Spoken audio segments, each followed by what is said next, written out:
Hayırlı akşamlar çok değerli izleyenler. Bir pazar akşamı daha birlikteyiz.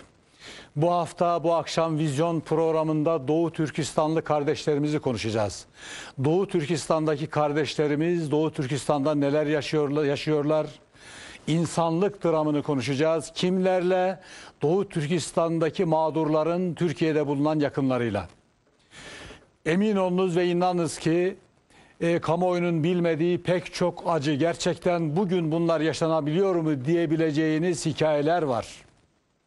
Gerçekten dünya kamuoyundan saklanılan, Çin zulmü altında, esaret altında yaşayan Doğu Türkistanlı kardeşlerimizin gerçekten acı hikayeleri var. Bu yaşanmışlıklar neler yaşıyorlar ve bizler neler yapabiliriz? Dünya neden sessiz, Avrupa neden sessiz, bunları konuşacağız. Kimilerle konuşacağız? Stüdyoda 5 tane mağdur yakını kardeşimiz var, Doğu Türkistanlı. Ayrıca telefonla bağlanacak, bize katılacak Amerika'dan bir konuğumuz var. Amerika'dan bize katılacak olan Şehide Hanım, Şehide Ali hanımefendi var. Norveç'ten Kadriye Vufuer hanımefendi var. Burada stüdyoda sağ tarafından itibaren sizlere takdim etmek isterim misafirlerimizi. Cevelan Şir Mehmet Bey var. Cevelan Bey hoş geldiniz. Hoş bulduk. Teşekkürler. Hemen yanında Ömer Hamdullah Bey var. Ömer Hamdullah kardeşim hoş geldiniz. Hoş bulduk. Ömer Hamdullah Bey'in yanında Nur Simangül Abdurreşit hanımefendi var. Hoş geldiniz kardeşim. Bulduk. Bana göre sol tarafında ise Medine Nazimi hanımefendi var. Hoş geldiniz. Hoş bulduk. Hemen onun yanında ise gene Mirzahmet İlyasoğlu Bey var. Mirzahmet Bey hoş geldiniz. Hoş bulduk. Teşekkürler. Değerli izleyenler, Doğu Türkistan işin kılıfını bulmuş. Terör deyince alan razı, satan razı. Dünya kulağını kapatmış, gözlerini kapatmış. Doğu Türkistan vahşetine maalesef bilenler de seyirci hale gelmiş. Bilmeyenler de ilgisiz ve seyirci haline gelmiş. Bugün bu gerçekleri gerçekten aileler içeride olan, kamplarda olan kardeşlerimizle konuşacağız. Bana göre sağ taraftan başlayalım ve Cevelan Şir Mehmet kardeşime sorayım. Cevelan Bey kardeşim, siz Türkiye'ye geldiniz. Türkiye'de hukuk okudunuz. Üniversite okudunuz. Üniversiteyi bitirdiniz. Ancak bu arada anneniz gözaltına alındı, kamplara atıldı. Ne gerekçeyle atıldı? Oralarda neler yaşanıyor? Aileniz ne yaşadı? Sizler ne yaşadınız? Buyurunuz. Teşekkür ederim hocam.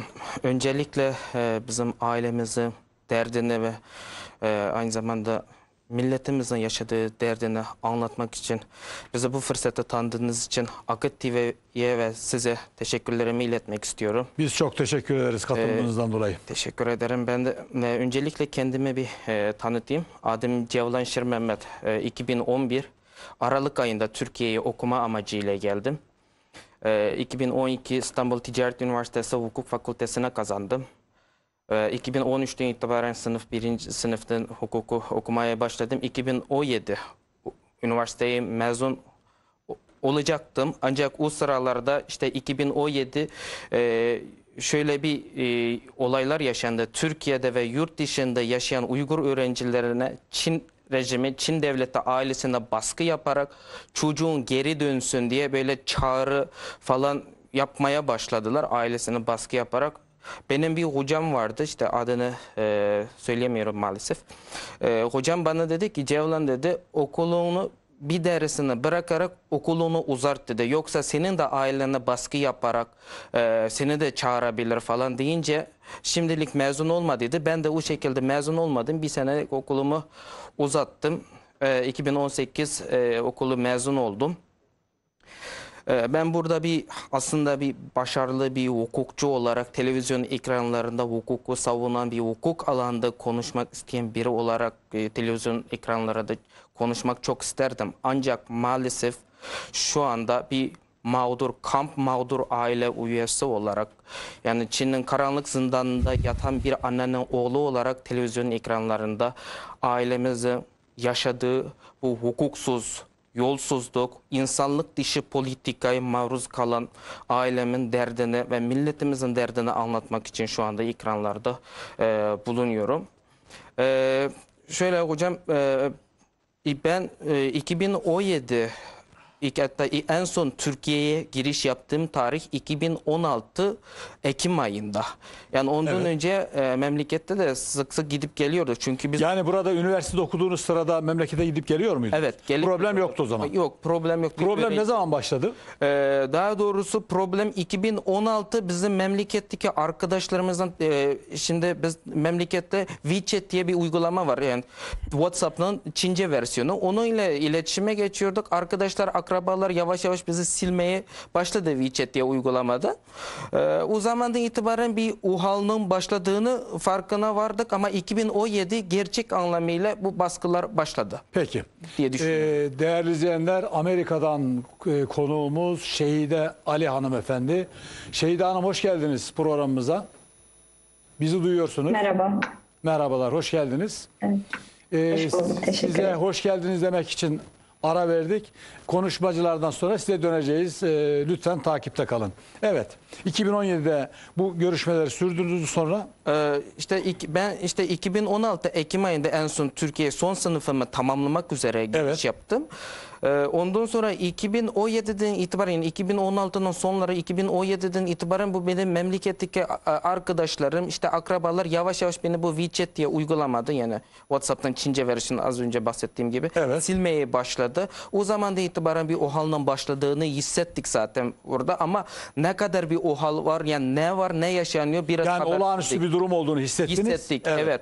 Ben de ailemle aslında ondan önce hemen her gün görüşebiliyorduk. Yani annem de soruyordu, oğlum ne yapıyorsun, nasılsın falan. Biz de sık sık konuşuyorduk ama 2017'de itibaren, bu daha doğrusu Mart ayından itibaren bizim de böyle annem de bana 3 günde bir yavaş yavaş hatta bir haftada bir böyle konuşmaya başladı. Anladık ki yavaş yavaş baskılar artıyor. Belki yurt dışında yaşayan insanlarla iletişimi geçmeyi engelliyor Çin devleti yani hükümet. Bu arada anneniz geldi gitti mi? Henüz gelmedi. Annem 2013 geldi. Annem kendisi memur, devlet memuru. Ne iş yapıyor? Devlet Devlet memuru yani Ticaret ve Sanayi Bakanlığı'na bağlı departmanda muhasebeci olarak çalışıyor. 30 seneli devlet memuru. Evet. 2013 Bu şunun için önemli çünkü hemen hemen bütün mağdur yakınlarla konuştuğumuzda ailelerinin terör dolayısıyla alındığından bahsediyor. Yani suçlamanın terör buradaki öğrencilerin ya da yurt dışında okuyan öğrencilerin teröre bulaştığını iddiasıyla aileler alınıyor. Oysa senin annen 30 yıllık bir devlet memuru. Aynen öyle. Terörle alakası olacak herhangi bir Tabii. zaten hanımefendi yapısı da yok. Devlette çalışan bir memur. Evet. Evet. Devam edin. 2013 işte annem böyle normal senelik yasal izini var bir 15 günlük. O hemen her devlette aynı bence. O yasal izni çalıştığı kurumdan alarak Türkiye'ye bir Çinli turizm şirketinin başvurarak turist kafilesiyle birlikte Türkiye'ye geliyor. Onun amacı da işte ben üniversite yeni kazandım ya, okuduğum üniversite nasıl, oğlum nasıl bir yerde yaşıyor, Hangi şartlarda yaşıyor? hangi şartlarda yaşıyor. Onun için bir anne olarak yani bir evladına bakın çok doğal bir haktır bu. Tabii. Geliyor işte o grubun içinde işte Çinli de var, Çinli Müslüman düngenler de var, Uygur, Kazak olarak bir 25 kişilik bir gruptu. Geldi işte burada bir normal bir program var yani turizm şirketlerinin tüm turistler için bir ayarladığı bir program var. O program esasında böyle geziyor işte İstanbul, İzmir, Bursa falan. Ben de işte siz İstanbul'dayken sadece annemle birlikte onlara ekstra ücret vererek o gruba katılarak böyle gezdik. Başka şehre giderken okulumdan dolayı gidemedim tabii. Annen döndü. Döndü memlekete. Turizm şirketiyle geldi ve anneniz döndü. Döndü yani Asıl problem o zaman başladı. Yok, o zaman da değil. Yani o zaman yani normal işini yapıyor annem zaten. Ben de o okula gidip geliyordum ki 2016-2017 bu zulümler yani bu toplama kamp olayları başladı. Daha doğrusu biz o zaman başladı diye biliyoruz. Meğer ki daha önceden de başlamış 2014'te. Ama belki çok yaygın değildi, daha yaygın oldu. Evet, evet. O zamanlar daha komple yani böyle yaptı diye düşünüyoruz. 2017'de ben de normal ailemle konuşurum ama çok böyle az yani 10 günde bir, 15 günde bir böyle falan. Ama 2018 Ocak ayında itibaren itibaren yani 11 Ocak son kez annem ile konuştuğum zaman yani babam ile de son kez ama çok normal bir konuşmaydı. Yani öyle annem de bir daha seninle konuşamayız falan da demedi. Yani nasılsın oğlum falan, ne yapıyorsun, okulun ben dönem uzattım dedim ya, okulun nasıl gidiyor, normal bir anne evlat gibi konuşuyorduk. Ama 11 Ocak'ta son konuşmam. 13 Ocak gelince ben anneme tekrar WeChat'ten mesaj attım. Silmiş beni. Annem de beni o programdan silmiş. Bana da onu söylemeden de silmiş. Ben şimdi biraz endişeye başladım. Ama benim çevremde bazı arkadaşlarım var şimdi. O Uygur arkadaşlar. Evet. Arkadaşlarla da konuşuyorum. Der ki ya beni annem silmiş falan deyince onlar diyor ki beni de sildi diyor. Biri diyor ki beni annem bana söyleyerek sildi. Yani oğlum bir dönem biz iletişimi geçmeyelim. Biz seninle iletişim geçene kadar bizimle iletişimi geçme. Bize de telefondan arama. WhatsApp'tan da şey yapma. Şimdilik biz seni silelim diye. O arkadaşımın annesi öyle deyince... Yani bu yaygın bir uygulama oldu. Evet, yaygın. Peki anneniz uygulama. ne zaman alındı içeriye? Şu anda içeride mi anneniz? Şu anda içeride. Ben bilmiyordum hocam. Hatta 2 senedir ailemden haber alamadım. Kaç kere böyle iletişim geçmeyi denesem de hep başarısız oldum. Ondan sonra işte benim ailemden anne baba ve kardeşim var, bir tane kardeşim. Hepsi devlet memuru. Kurumda çalışıyor yani. Dedim ki herhalde devlet memurlarına devlet baskı yapıyor. Yurt dışı ile iletişimi geçme diye. O yüzden beni sildi zannettim. Ama 2019'un sonları Aralık ayında bana bir şeye geldi, yani haber geldi. 2018'den başlarında annem, babam ve kardeşimi Çin rejimi toplama kampı almışlar. Ve bunun nedeni ise benim Türkiye'de okuyor olmam. Ondan sonra 2019'un sonlarına doğru babam ile kardeşimi bırakmışlar. Babam hastamış. Ne kadar durumun ne kadar ağır mı hafif mi onu bilmiyorum. Ama anneme Resmi var mı babanızın veya annenizin? annemin resmi var. Şu annem Suriye Tursun, 56 yaşında kendisi. Evet. Ekranda siz Burada anneniz annem değil mi o? Evet, annem Suriye Tursun, 56 yaşında. 30 seneli devlet memuru. Kendisi üniversite mezunu. Tamam. Gayet eğitimli, bilgili bir anne. Şu anda kampta mı, hapiste mi? Hapistemiş. Anneme 5 sene hapse atmış. Bunun nedeni annemin 2013 Türkiye'ye gelip beni ziyaret etmiş olması.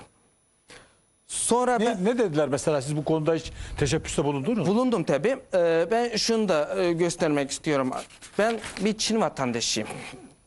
Bu benim Çin devleti tarafından verilen pasaportum, yani resmi pasaport. Ve 2014 pasaportumu kaybetmiştim. Burada konsolosa başvurdum ve İstanbul'daki başkonsolosluğunda verilen bir pasaportun fotokopisi. Evet. Ben bir Çin vatandaşı olarak Türkiye'de ben yaşıyorum. 2 senedir ailemle iletişime kuramıyorum. Şu anda Çin dünyanın teknolojisi en gelişmiş olan ülkelerden biri. Böyle 21. yüzyılda ailesiyle iletişimi geçememek, bu ve böyle bir teknolojiyi bir devletin vatandaş olarak ailesiyle iletişim geçememek bu devlet için aslında bir rezillik, rezalettir. Ben Çin konsolosluğuna gittim. Tamam. Beni işçilere Ne dediler almadı. size? Beni işçilere almadı hocam. Konsolosluk, İstanbul'da konsolosluk, ben Ailenizi, anneni neyle suçlamışlar, bir bilgi vermediler mi size? ilk başta vermedi.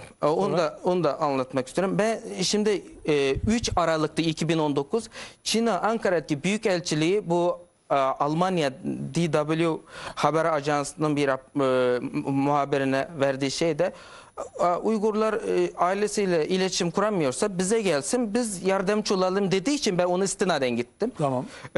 Sonra Tamamlayın cümleyi, bitirin. Evet, sonra beni içeri almadı konsolosluk. Ben konsolosu arayınca dedi ki internet üzerinden rezervasyon yapabilirsin diyor. Ama ben ailemle iletişim kuramadım diye bir seçenek yok orada. Evet. Sonra dedi ki bize mail at dedi. Ben mail adresini verdi, ben onlara mail attım.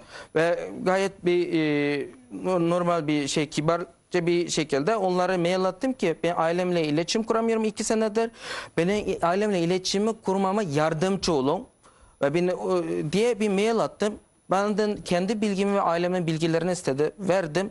Ondan sonra bir hafta, 2 haftadır bana cevap vermedi. Ben arıyorum, biz haberi bekliyoruz diyor. Yani bir konsolosluk yetkisi yok mu orada aileyle iletişim Tekrar kurmak size için? geleceğiz Cevlan Bey. Eğer müsaitse Şehide Hanım'ı alalım. Peki, 1 dakika sonra Şehide Hanım'ı alıyoruz şeye. Peki Ömer Hamdullah Bey, siz kendinizi lütfen tanıtın. Yani Türkiye'de okudunuz herhalde, değil mi? Üniversite okudunuz. Yok, ben Ömer, Türkiye Cumhuriyeti vatandaşı Uygur Türk'üyüm. Ben Sizin abiniz, babanız, yakınlarınız hepsi hapiste mi şu anda? İş adamı herhalde, değil mi? evet, baba? abilerim iş adamı. Ben ilk önce Arabistan'a babamla hac faaliyeti için gitmiştik. Hacden sonra babam orada vefat etti. Sonra ben bu durum sebebiyle orada okudum. Ama her tatilde memlekete gidip geliyordum. En son Eylül 2016'da tatilden sonra Arabistan'a döndüm. 2017'de başlamışlar. Memlekete kimse yurt dışı çıkamıyor. Dönüş yapanlar da Tutuklanıyor. Havalimanında tutuklanıyor. Kampa alınıyor dönerler. Evet. Benim küçük abim, benim büyük abimden tutuklandığını haber verdi 2017'de ve dedi ki Ankara Kızılçamam'da bir 2016'da bir sağlık turizm yatırım başlatmıştı. Siz yani abin, baban esasen iş adamı bir ailenin çocuğusun sen. Evet. Yani Türkiye'de bir yatırım kararı alıyorsunuz. Evet. Türkiye'de Kızılcahamam'da bir sağlık yatırımı başlatıyorsunuz. Evet. Ondan sonra mı tutuklanıyor Evet. abin ve baban? Evet, orada tutuklanana kadar orada bir 5 milyon dolar harcanmıştı. Bu 100 milyon dolar olacak bir yatırımdı. Abilerim tutuklandıktan sonra o yarım kaldı. Onu bir gösterelim. Bu Ankara Yani bu Kızılçam- Ankara'da yaptığınız inşaat. Evet, inşaat. Mal varlığınıza el koyulduğu için bu böylece yarım kaldı. Evet, bu yarım kaldı. Abilerim tutuklandıktan sonra yarım kaldı. O memlekette Korlu bulunan restoranlar, dev binalar hepsi el konuldu. Sonra o abilerim tutuklandıktan sonra bu annem, 60 yaşındaki annem, tekerlekli sandalyeye oturan kendisi yol yürümeyen bir anne. 3 senedir sesini bile duyamıyorum. Bir de Hayat senin olup olmadı. çocuklarında mı alakoyuldu? Nasıl oldu çocukların alıkoyulması? Evet, benim çocuklarım aynı zamanda Türkiye Cumhuriyeti vatandaşı, benim iki kızım da. Tabii bu arada Dışişleri Bakanlığı'na da lütfen buradan bu program vasıtasıyla uyarmış olalım. Ömer Hamdullah Bey'in iki çocuğunuz Evet. değil mi? Türk vatandaşı, Evet. Türk vatandaşına geçmiş iki çocuğunuz. Doğu Türkistan'a gitti. Ne için gitmişlerdi? Yok, orada orada doğmuştu. Orada kalmış vatandaş. Orada kaldı ama getiremiyorsun. Evet, öyle mi? getiremiyorum. Peki. Şimdi size tekrar dönelim. Şehide Hanım herhalde bağlandınız. Şu anda müsaitsiniz. Peki madem sizinle bağlandık şöyle yapalım. Şehide Hanım siz neler yaşadınız? Sizin babanız, anneniz kim tutuklu şu anda? Tutuklular mı? Kamptalar mı? Lütfen buyurun anlatınız. Merhaba herkese. Merhabalar. Öncelikle bana ailemi anlatmaya bu fırsatı tanıdığınız Akit TV'ye ve program ekiplerine ve size çok teşekkür ederim. Adım Şehide. Şimdi Amerika'da yaşıyorum. Ben de buradaki diğer konuklarımız gibi yurt dışına, kız kardeşimle beraber okul için geldik. Yani önce ve Türkiye'ye maalesef- gelmişsiniz değil mi? Türkiye'deydiniz. Kız kardeşim şu an Türkiye'de yaşıyor. Evet. Aynen. Şimdi biz de 2016 yılının sonundan beri diğer arkadaşlarımızdan duyuyoruz. Onların memleketine dönmesini istediklerini duyuyoruz. Ve benim annem babam bize böyle bir şey söylemedi. Sadece iletişimimiz azlamaya başladı. Ve bu böyle giderek 2017 yılın Mayıs'a kadar böyle devam etti.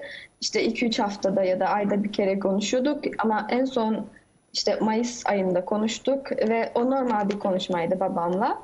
Ondan sonra babamın sesini şimdiye kadar hiçbir kere duyamadım. Annem de benimle konuşmaktan korktuğu için işte iletişimi kestiler ve diğer akrabalarım da o şekilde. Şimdi bizim evden sadece babam bu şekilde sonradan öğrendiğim için anlatıyorum. Babamı kampa götürmüşler, eğitim kampları diye. Şimdiye kadar tam olarak nerede olduğunu, işte sağlık durumunun nasıl olduğunu hiç bilmiyorum. Benim gibi benim diğer amcalarım da, diğer halalarım da o şekilde hapse götürdüler. Bazıları 20 senelik hapsettiler. Evet. Öyle. Şimdi sen, Biz, babanız şu anda hapis mi, kampta mı? babam şu an kampta. En son Kampta. duyduğum habere göre babam kampta olduğunu Ama öğrendim. irtibat kuramıyorsunuz değil mi? Yani annenizle, babanızla ve akrabalarınızla irtibat kuramıyorsunuz. Yok, kuramıyoruz, evet. Neler yaşanıyor başka? Ne görüyorsunuz siz? Ne zaman oldu bu hadiseler? Ne zaman başınıza geldi sizin? Bu hadiseler 2017 Mayıs'tan beri böyle hadiseler geldi bizim başımıza. O zamanlar kız kardeşimle işte tek başımıza yaşıyorduk burada. Haberleri alamadık aylarca. Maddi ve manevi açıdan çok yıkılmış durumda kaldık. Sonra da çevremizden aldığımız destekle şimdiye kadar geldik. Ama hala babamızın haberini almaya çalışıyoruz. Benim babam kendisi, burada fotoğrafını göstereyim. Evet. Can Mahmut. Kendisi 46 yaşında bir iş adamı. Çok okuyan ve çok iyi kalpli bir insan. Bu Evet. şekilde masum olduğu durumda kampa kapatıldı. Sonra bir daha benim 92 yaşında büyük amcam, kendisi din alimi. Siz az önce bahsettiğiniz gibi insanlar inancı ve kimliğinden dolayı kapatılıyor. Ama amcam 92 yaşında olduğuna rağmen kampa götürüldü. Sağlık durumu da belirsiz şu an. Evet. Peki Bunun uluslararası... dışında... Evet. Söyleyeceklerini söyleyin, bir de ben soru sorayım müsaade ederseniz. Sizin bu durumda uluslararası kuruluşlardan, Birleşmiş Milletler'den, Avrupa Birliği'nden, Türkiye'den, Türk halkından, sivil toplum kuruluşlarından ne gibi beklentileriniz var? Benim beklentilerim şöyle. Şimdi herkes biz mağdur yakınıyız. Özellikle ilk olarak Türkiye'den. Türkiye'de benim kardeşim gibi birçok öğrenciler var. Orada tek başına yalnız yaşıyorlar. Onları görürseniz empati kurun, onları sarılın, durumları öğrenin. Bu durumları konuşun ve onun gibi birçok öğrenciler var. Onlar maddi durumdan dolayı üniversiteye, okullara gidemiyorlar. Okulsuz kalmasın onlara yardım edin. Ondan sonra Uygurların yönelik en önemli bu dönemde Çin hükümeti ya da herhangi Uygurlara zarar verebilecek hükümetlerden korunmasını istiyoruz. Uygurların hiç teslim edilmemesini istiyorum şahsi olarak. Yani şu anda Türkiye Uygurlara sahip çıkıyor, göndermiyor.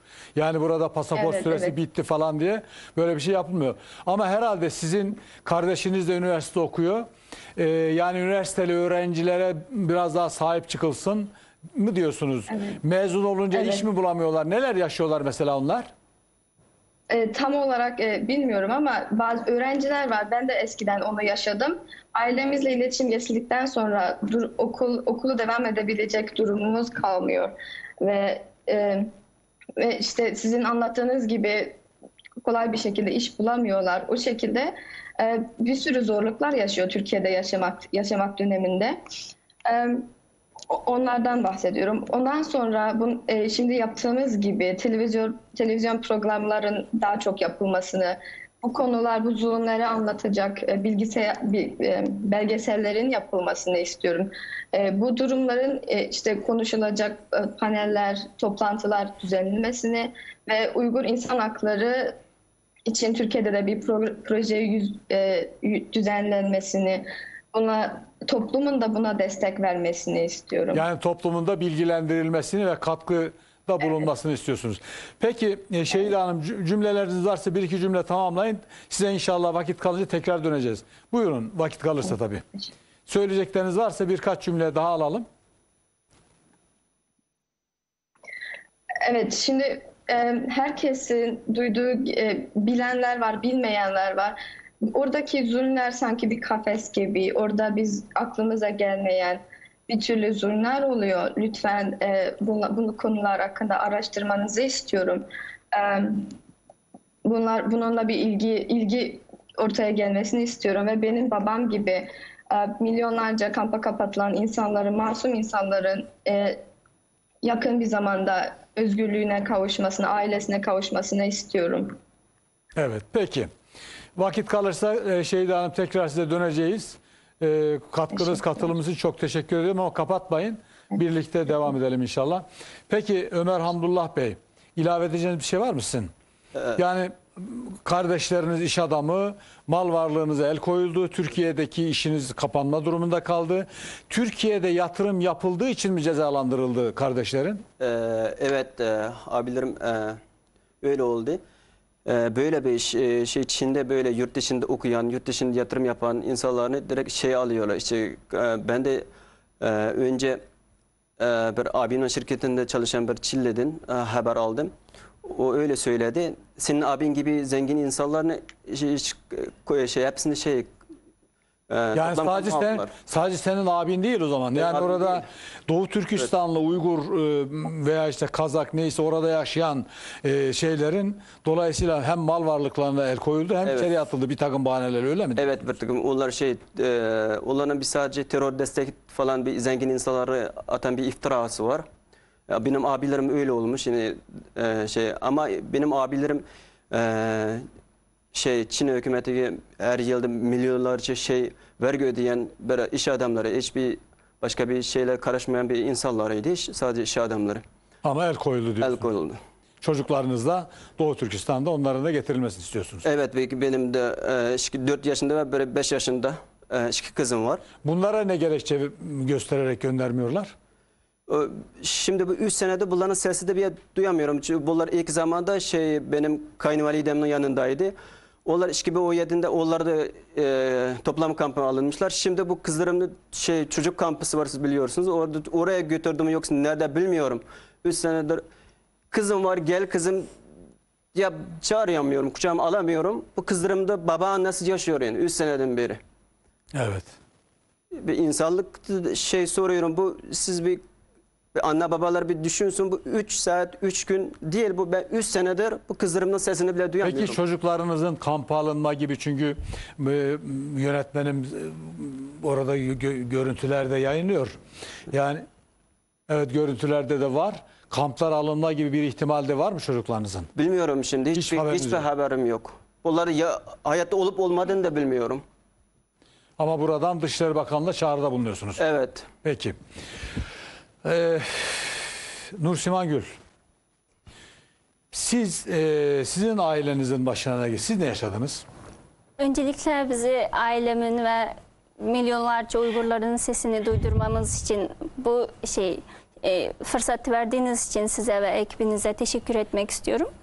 Ben Evet, sağ olun. 2015 Marmara Üniversitesi'ne İşletme Fakültesine kabul edildim. Evet. Ve bu ailem beni mektepte uğurlarken, Türkiye'ye gitmek hazırlanırken çekilmiş bir fotoğraf. Yani o sizi Türkiye'ye gönderirken, Evet. uğurlarken çekindiğiniz Evet. resim.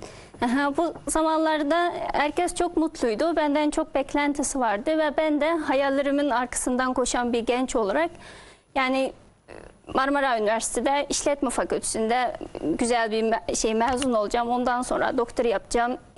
İyi bir projelere de katılacağım ve öyle bir başarıyla evime döneceğim ve anne babamı onurlandıracağım. Onlar da benim yani böyle bir kızı olduğundan mutlaka çok sevindireceğim diye bir düşünceyle yola çıktım. Ama şu an herkes 2017'den sonra iletişimimiz geçildi. Geçemiyorum. 2017 18 Haziran en son konuşmamızdı. Bir babanız mı sizin sadece? Yok, benim ailemden herkes şu an içeride olmuş Kaç kişi? durumda. Herkes dediniz kim mesela? 4 kişi. Biz 4 kardeşiz. Ablam Amerika'da yaşıyor. O da Türkiye'de doktorasını yaptı. Burada üniversite çalışıyordu. Yakın dönemlerde ailemizin yaşandığı... Resimleri gösterir misiniz lütfen? Tamam. Teker teker gösterin arkadaşlarımız. Evet, bu babanız mı? Bu babam Evet. Abdurreşit Tohti. 54 yaşında. Tamam. Ve ilk başlarda devlette çalışıyordu biz küçükken. Ondan sonra bizim bir fabrikamız var, un fabrikası. Onu annem yönetiyordu ilk başlarda. Ondan sonra babam devraldı. Ve son dönemlerde yani benim mezun olmamı, üniversite mezun olmamı yakın, onlar da yani torunlara bakacağız diye fabrikayı devrettiler. Yani kirayı verdiler. Diğer resimlerde Evdeydik. gösterin. Ee,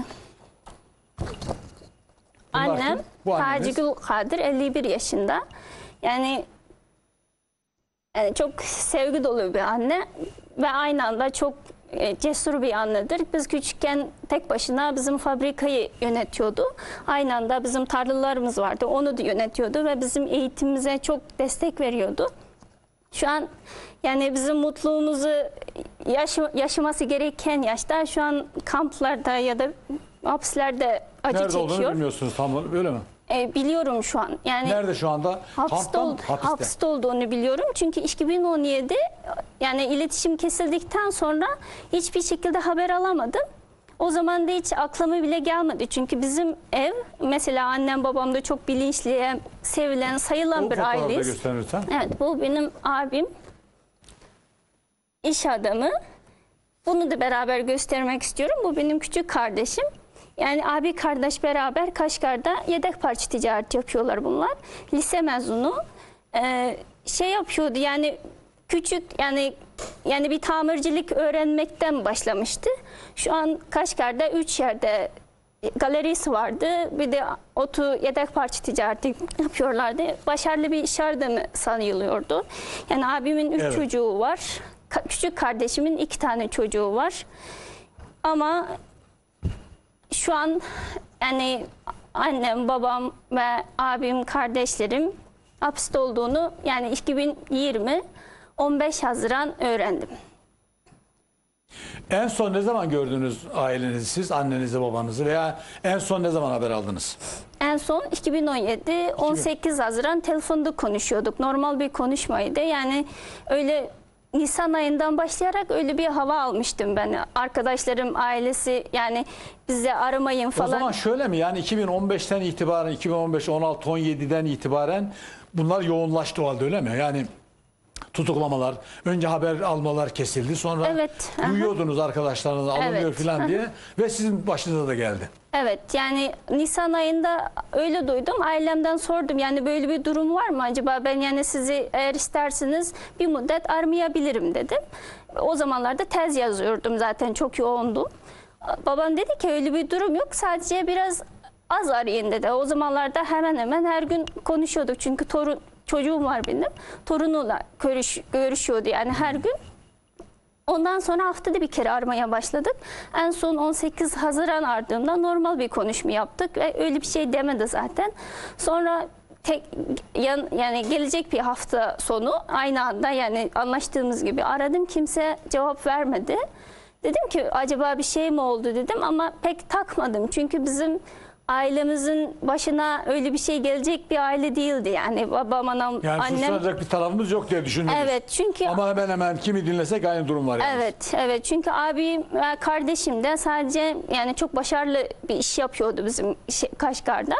Ondan sonra ailesi çok düşkündü. Sabah gidiyordu, akşam geliyordu. Yani bir karışacak bir olay falan olmamıştı zaten. Onların bir trafik cezası almış bile değil yani. Annem babam da bu zamana kadar komşusuyla bile kavga eden biri de değil yani. Onların da böyle bir biz hükümet tarafından tutuklanan ya da bir suçlanan bir taraf olmadığı için ben pek ciddiye almadım. Bir müddet sonra bana geri dönüş yaparlar dedim. O zaman yurt dışında konferans katılacaktım. Ona hazırlık yapıyordum. Sonra konferanstan geldikten sonra Ağustos aylarında şey oldu yani şey dedi ki yani bir müddet aramayın dedi, bir tanıdığımı ulaşabildim. Yani ailen iyi, yani çok kötü bir durum yok, sadece muhtarlıktan biraz şey yapıyorlar yani orada bir şeyler öğreniyor dedi. Ben de o zamanlarda Yani tamam. o zaman kamp alınmış demek ki. Evet, o zaman kamp alınmış yani ben pek şey yapamadım o zaman yani algılayamadım ben bu durumu. Sonra 2018 bekledim hiçbir haber alamadığım için çok çaba gösterdim. Bir şekilde ulaştım bizim oradaki arkadaşlara. Dedi ki ailende kimse kalmadı dedi bana.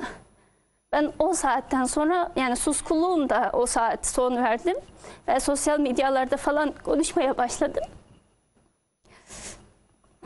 Tam 2 sene yani yapmadığım bir şey kalmadı. 2 sene sonra Çin konsolosluğu benim Twitter hesabımın altını yazmış ki ailenizle iletişimi geçemiyorsunuz, bizimle iletişimi geçin dedi. Ama ben ondan önce açık mektup yazmıştım zaten. Yani siz de Onu cevaplamamıştı. konsolosu aynen Cevelan gibi siz de yazdınız ama Evet, cevap alamadınız. cevap alamamıştım. O Twitter'dan sonra mail yazdım. Beni aradılar. Yani ailenle iletişimi geçmeye çalışıyoruz dedi. Ama ilk ay bekledim. Hiçbir şey geri dönüş olmadı bana.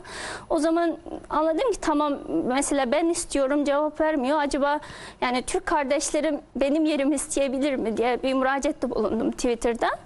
Ve o gün, yani Cuma günüydü, hatırlıyorum, yani sabah Twitter attım. Öğleden sonra bana bir mail geri dönüş oldu. Biz haber bekliyoruz, sen sakince bekle dedi. Ve pazartesi günü beni aradılar ve ailemdeki herkes hapse alınmış. Yani Suçlama ne? suç olarak şey diyor, yani bir terör eylemiye bir düşüncesi olma ihtimali olduğu için. Yani terörist olabilir. O ihtimalle önce kampa alındılar, sonra hapse atıldılar. Sordum, yani öyle bir düşüncesi olduğunu siz nereden bildiniz dedim. Öyle bir hazırlık yaptıysa orada bir sizin bir kanıtı var mı? Ben bunu almak istiyorum dedim. Onlar dedi ki biz sana böyle bir şey veremiyoruz dedi. Şu an bana söylediğine göre babam 16 sene 11 ay hapis cezasına çarpıtılmış. Bu güzel annem de 13 sene. Abim 7 senelik, kardeşim de 15 sene 11 aylık. Evet. Tabii boğazınıza düğümlenmesinden başka, yani bu çok tabiidir. Çok rahat olun. Cenab-ı Hak tez zamanda inşallah bu zulmü sona erdirir. Burada tabii yani Çin Büyükelçiliğine ve yetkililerine şunu söylemek isterim. Biz burada gazetecilik, televizyonculuk yapıyoruz. Tabii Çin her defasında bizim bu yaptığımız tanık ve buna mümasil yapılan programların akabinde mailler gönderiyorsunuz, yalanlıyorsunuz. Ama Türk atasözü var, diyor ki güneş balçıkla sıvanmaz. Ben Çin yetkililerine buradan şunu söylemek isterim. Yapacağınız herhangi bir açıklama varsa stüdyomuz ve televizyonumuz açıktır. Buyurunuz, geliniz. Bu öyle değildir, şöyledir. Belgelerini, delillerinizi ortaya koyunuz. Aksi halde ben size şunu hatırlatmak isterim. 1,5 milyar nüfusa sahipsiniz. Doğu Türkistan'ın bütün madenlerini, petrol rezervlerini ele geçirdiniz. %3 olan Doğu Türkistan'daki nüfus yapınızı %53'e çıkarttınız. Her şeylerini aldınız. Canlarını bırakınız. Bunu şunun için söylüyorum. 2 milyara yakın İslam dünyası sizin bu yalanlarınızın, çünkü yalancının mumu yatsıya kadar devam eder. Bu propagandaların bir sonucu olacak. Eğer dünyada barış olsun, Çinliler dünyada herhangi bir İslam ülkesinde, Hindistan olabilir, Müslümanların yaşadığı, Pakistan olabilir, Afrika ülkeleri olabilir ve neresi olursa olsun barış içerisinde Çinlilerle diğer insanlar yaşasın istiyorsanız, bu faturanın bugün değilse yarın önünüze koyulacağından emin olabilirsiniz. Şöyle kesinlikle zannedilmesin. Teknolojinin, yanıltmanın, propagandanın alasını yapıyorsunuz ama artık mızrak çuvala sığmıyor. Herkesin cebinde internet ve telefon var. Bilgi akışı var. Dolayısıyla bu yanlıştan tez zamanda dönünüz. 1,5 milyar Çinlinin 35 milyon Doğu Türkistanlı Müslümandan ne alacağı olabilir? Ne yapabilirse Doğu Türkistanlı parça satan iki kardeş ya da un fabrikası çalıştıran bir karı koca ya da yurt dışına çıkmış okuma, tahsil için gitmiş insanlar ne yapabilir size? Yok böyle bir şey. Ülkelerini almışsınız. Doğu Türkistan'ın petrol rezervi, değerli izleyenler, Çin'in İHA'nın yaptığı, geçen programda söyledim, İHA'nın yaptığı araştırmalar, çalışmalar sonucunda Çin'in 1/3 petrol ihtiyacını karşılıyor. Yani oradaki altın madenleri var, değişik madenler, dünyanın en maden bakımından en zengin toprağıdır Doğu Türkistan ve Türkiye'nin 2,5 katı büyüklüğüne sahiptir. Dolayısıyla buradan şunu demek istiyorum. Dünya artık hep söyleniyor ya, global oldu.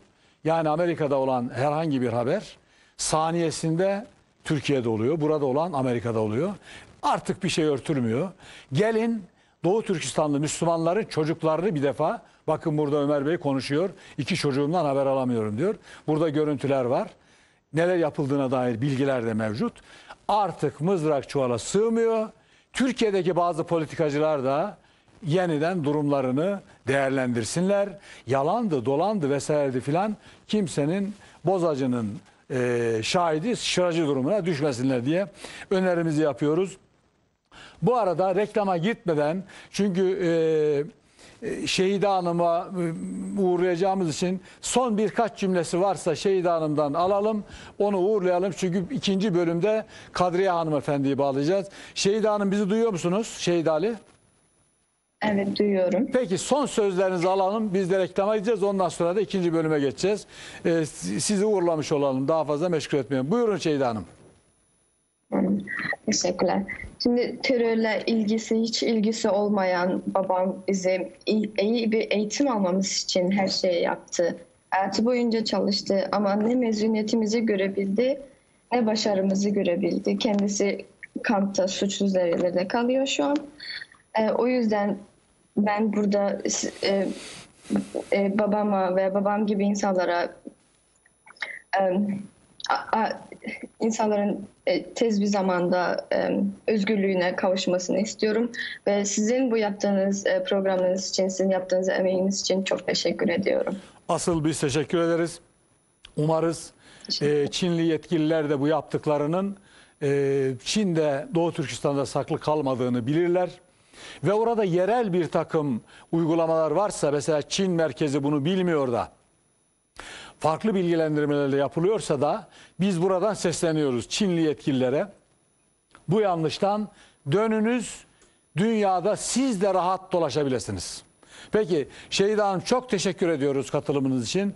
Hayırlı akşamlar diliyoruz. Umarız tez zamanda sizin gibi değerli insanlar babalarına, ailelerine kavuşurlar. Katılımınız için, katkınız için çok teşekkür ediyoruz. Sağ olun, var olun. Değerli izleyenler, kısa bir reklam aramız var. Lütfen ayrılmayınız. Çok değerli izleyenler, televizyonunu yeni açanlar için hatırlatmak istiyorum. Doğu Türkistan'da yaşayan Müslüman kardeşlerimizin inanılmaz hikayelerini mağdur yakınlarından dinliyoruz. Gerçekten kan donduran, 20. yüzyılda böyle şeyler olur mu diyeceğimiz bir takım uygulamaları Çin komünist yönetimi maalesef yapıyor. Bu konuyu konuşuyoruz. Kimlerle konuşuyoruz? Yeni açanları şimdi ifade ediyorum.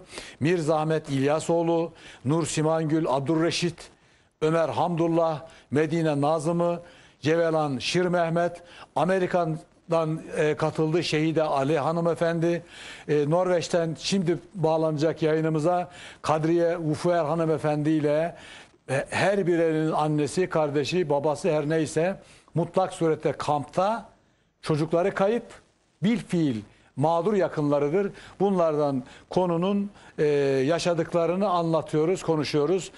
Kadriye Hanım hazırsa Kadriye Hanım'a bir hoş geldiniz diyelim.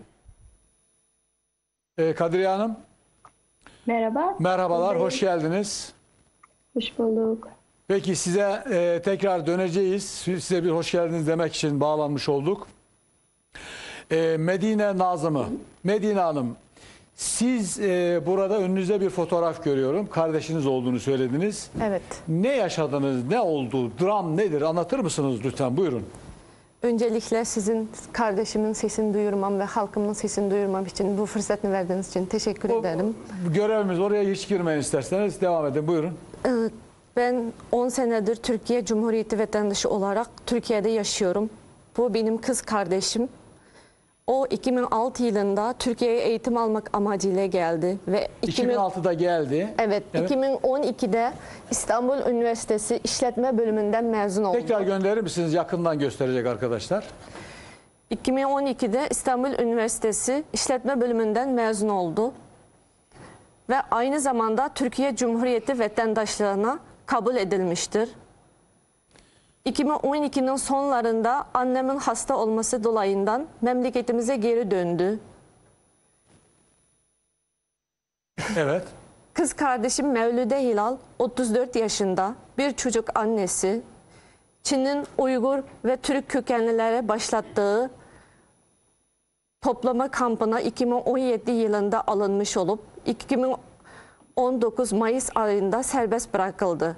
Ancak 12 Haziran 2019'da tekrar tutuklanarak devletini bölme teşebbüsü suçlamasına muhatap olduğunu. Devleti bölme suçlamasıyla Evet, 10 sene ceza hapse çarptırıldığını duydum.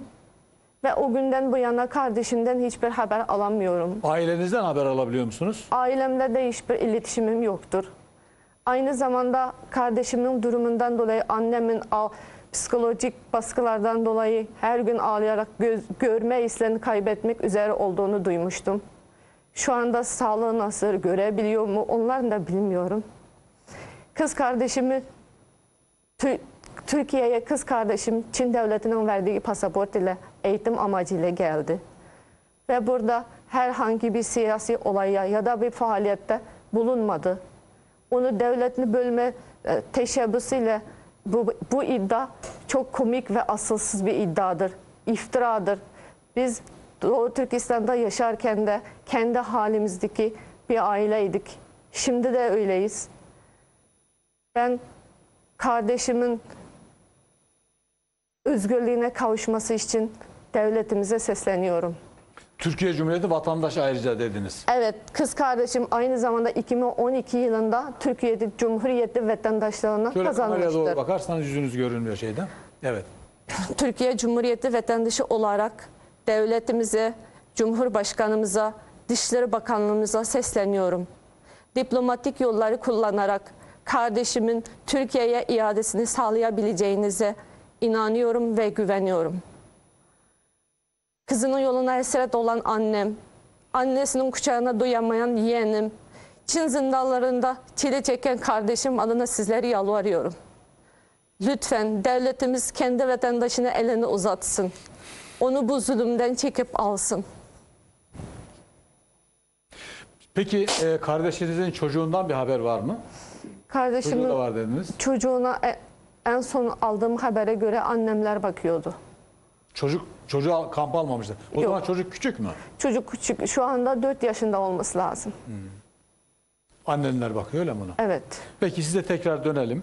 Var mı söyleyeceğiniz bir şeyler, ilaveniz varsa buyurun. biraz sonra konuşayım. Peki biraz sonra konuş. Biraz duygulandın. Ben izleyiciler fark ediyor mu bilmiyorum. Yani çok zor konuşuyorsun. Yani değerli arkadaşlar, değerli izleyenler gerçekten çok zor. Anlatılması zor. Biz tabii program öncesi bu arkadaşlarımızla oturduk, konuştuk. Yani hiçbir şartta ne kamera karşısında ne de sohbet esnasında konuşulması kolay olan bir durum değil. Mesela Ömer Bey kardeşim, Ömer Hamdullah 2 çocuğunun akıbetini bilmiyor 4-5 yaşlarında. Ve Ömer Hamdullah biliyor ki Doğu Türkistan'da kamplar var. Çocukların alındığı kamplar var. Dolayısıyla bu çocuklarla ilgili ne olup ne bittiğini bilmiyor. Yani bu şartlarda yaşamanın ne kadar zor olduğunu düşünebiliyor muyuz? Yani gerçekten enteresan hikayeler. Konuşulması çok zor. İnsanlar konuşurken boğazlarına düğümleniyor. Pek tabidir bu durum. Yapacak yani işte kamuoyuna çağrıdan başka, devlete çağrıdan başka yapabildikleri de şu anda herhangi bir şey yok. Peki Mirza Ahmet İlyasoğlu. Sizin kiminiz, neyiniz içeridedir? Neler yaşadınız? Buyurun. Merhaba hocam. Öncelikle size ve ekibinize ve Akit TV'ye teşekkür ederim. O resimleri de gösterin kimlerse. Oldukça epey bir Ben kalabalık. Mirza Ahmet İlyasoğlu, Türk Evet. vatandaşıyım. 2007'nin sonlarında Türkiye'ye yüksek lisans yapmak için geldim. Ne okudunuz siz üniversitede? Şu anki mezuniyetim İş Sağlığı ve Güvenliği uzmanı. İş sağlığı güvenliği uzmanısınız. Evet.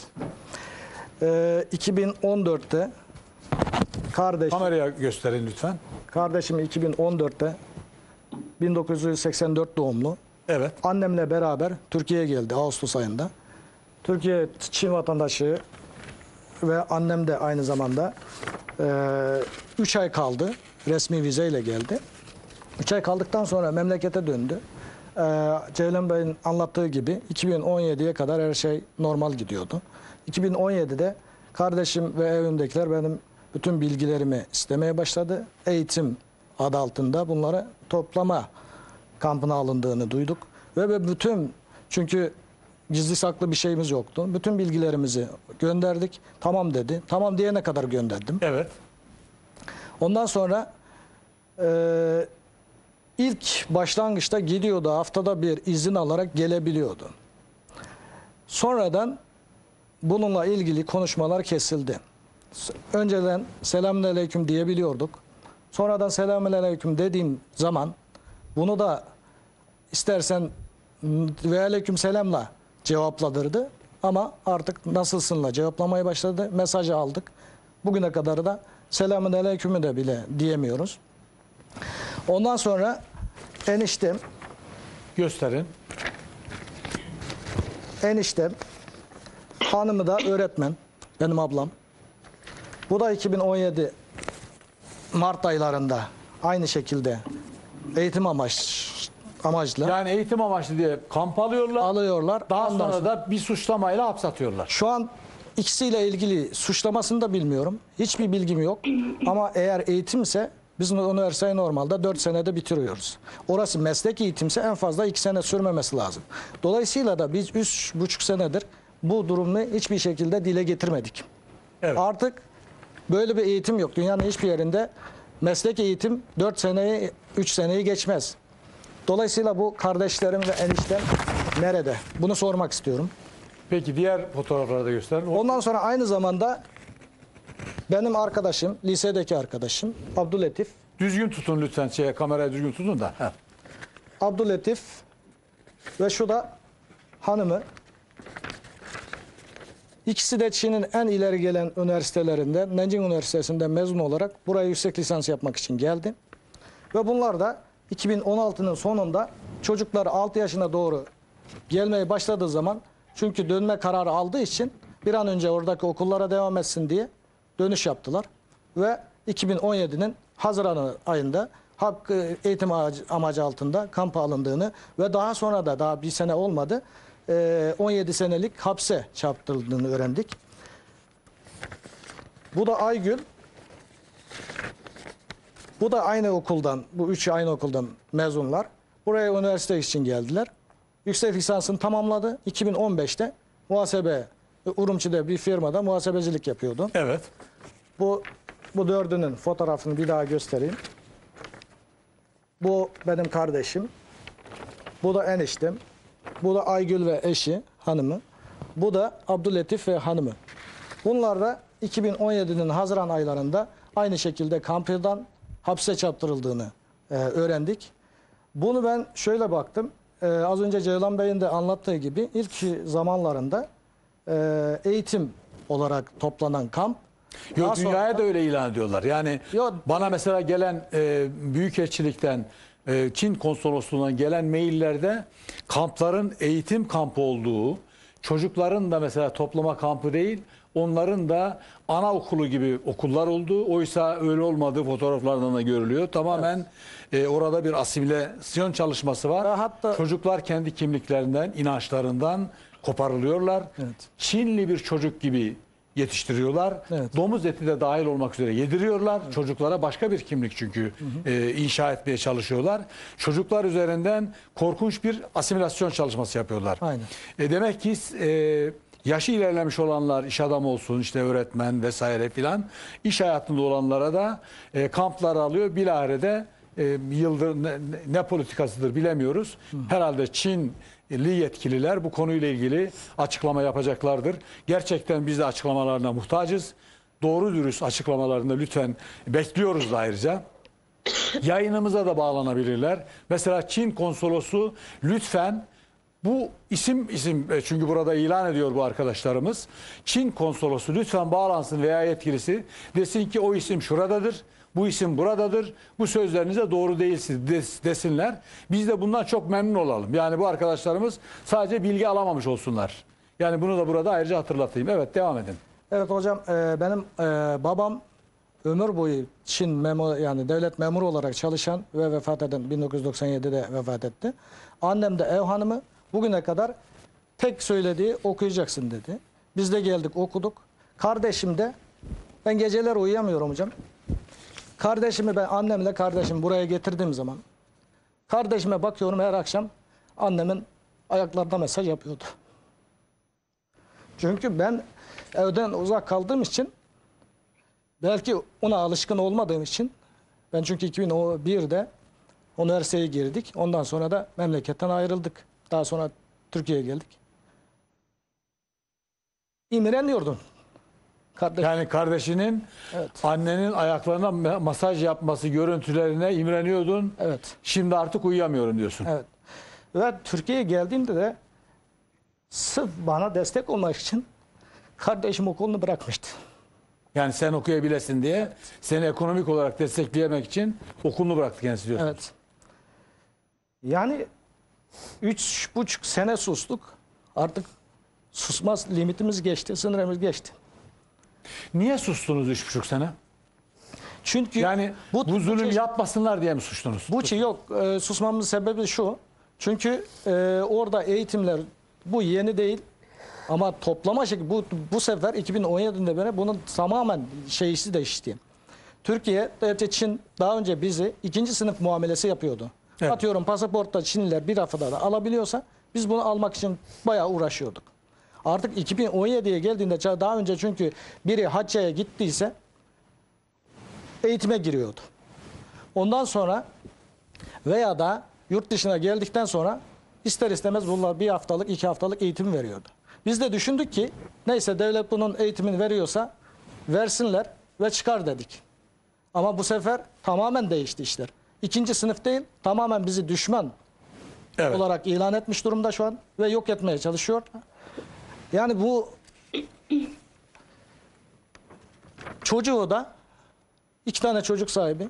Bir tanesi de 6 yaşında falan şu an. Bir tanesi de 2 yaşında. Diğerlerinde daha çocukları, küçük çocukları emme yaşındalar. Yani bunlardan Yani anne çocukları. evet. Ana, Şu an ana kucağı çocukları. aynen. Yani şu an gösterdiğim fotoğraflardaki arkadaşlarım, çünkü benim burada beraber yaşadığımız arkadaşlar çocukları daha emzirme yaşını bile geçmemişti, ikinci çocukları. Yani bunlardan Çin ne istiyor ben de anlamıyorum. Artık bunun eğitim olmadığını anladık ve konuşmaya başladık. Aslında bu sürece bakarsanız önce eğitim diye de söylemedi. Böyle bir şey yok dedi. Sonra da oradan eğitimden çıkan mağdurlar yurt dışına çıktıktan sonra bunu ifşa etmeye başladı ve gazeteciler gelip oradan görüntüler almaya başladı. Ondan sonra evet var bu mesleki eğitim okulu dediler. Evet. Ve daha sonra da Birleşmiş Milletler'in de buradaki kampının 1,5 milyonluk insanın kamplara alındığını söylediği zaman apar topar oradaki başkan ne dediler? Buradaki mezun bütün kamplardaki yani mesleki okullardaki öğrenciler mezun oldu dediler. Peki ne yaptı? Bir kısmını köle işçi olarak Çin'in iş bölgelerine götürdüyse diğerlerine az önce anlattığımız gibi ne yaşına baktı, ne ünvanına baktı, ne onun daha önce ne iş yaptığına baktı. Apar topar hapis cezası verdiler. Kimisine 5 sene, kimisine 15 sene. Görüyoruz. Peki kaç tane mesela bizim geçtiğimiz haftalarda burada yaptığımız programda Uygur Türkleri sivil toplum kuruluşları, Doğu Türkistan'da sivil toplum kuruluşları, STK'ları başkanı buradaydı. Yani 3 milyon sürekli kampta var ama bu dönüşümlü. Dolayısıyla bu 3 milyonla sınırlı değil. Yani 3 milyon gidiyor, diğer 3 milyon geliyor.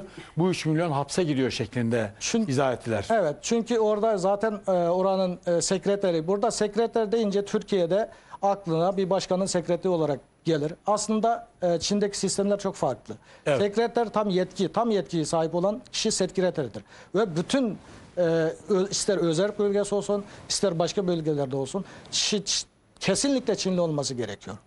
Dolayısıyla onun dediği söz bütün Uygurlar eğitimden geçecek dedi. Ve buradaki konsolosluk bir tane röportajında dedi ki bunların beyinde hastalık var dedi. Ya bu Yani sizi insanlığa, hasta olarak görüyorlar. insanlığa büyük bir hakarettir bu. Evet. Evet. Yani bu daha sonra bunu terörle bağladı. Tabii Görüyorsunuz. terör deyince akan sular duruyor. Çok rahat bir şekilde terör sepetinin içerisine Evet. her şeyi atabiliyorsun. Aynen. Bir de algı oluşturuldu İslami terör diye. Bu zokayı da maalesef dünya yuttu, işine de geliyor biraz. Evet. Dolayısıyla çakıştı. Peki size tekrar cümlenizi tamamlayın. Bir daha döneceğim size ben. Buyurun. Dolayısıyla bunu teröre bağlayarak görüyoruz. Bütün Çinliler bu pandemi öncesi bütün Çinliler de gelip burada turizmde seyahat olarak geliyordu. Bütün burada Türkiye'de 50 bin tane Uygur Türk'ü var. Ve bu Türkiye'deki Uygurların hepsini, öğrenci dahil, ister öğrenci olsun olmasın, bütün hepsine Çinlilere terörist olarak gösteriyorlar bizi. Evet. Peki bir tane Çinlinin burada burnu kanadı mı? Uygurlar hiç saldırı yaptı mı? Ha, çok önemli bir şey söylediniz. Değerli izleyenler, gerçekten çok önemli bir konuya temas etti. Yani benim önümde soru duruyordu. İkinci turda sormak istedim. Ama kendisi konuştuğu için Mirza Ahmet Bey, yani şimdi el insaf. Doğu Türkistan'dan çıkmış pek çok insan var ve bunların çoğu genç. Yani bunlar teröristse, ya kardeşim sen İstanbul sokaklarında bir Çinli nasıl rahat geziyorsun o halde? Teröristin olduğu yerde sen rahat gezebilir misin? Afrika'da nasıl geziyorsun? Demek terörist yok. Onu diyorsunuz değil mi? Evet. Evet, peki. Döneceğim size. Teşekkürler. Kadriye Hanım, bizi duyuyorsunuz. Kadriye Hanım'ı daha önce size söz vereceğim. Daha önceki programa da katılmıştınız. Ben sizin katılımınız vesilesiyle değerli izleyenlere şu hatırlatmada bulunmuştum. Tabii Doğu Türkistan'da olup bitenleri Türkiye kamuoyunun çok yakinen bilememesinin bir nedeni var değerli izleyenler. Hem Suriye meselesi, hem Irak, Yemen, işte 15 Temmuz ihanet kalkışması derken Türkiye'nin yoğun bir gündem içerisinde son 10 yılını yaşaması, Doğu Türkistan'da yaşanılan, çünkü yoğunlaştırılmış sistematik kamplaşma, hapse atılma olayları son 10 yıl içinde olduğu için Türkiye'de kamuoyu maalesef yeterince bilgi sahibi olamadı. Kaldı ki ben şahsen Doğu Türkistan'la ilgili çeşitli makaleler yazmama rağmen, programlar yapmama rağmen ben dahi şöyle biliyordum.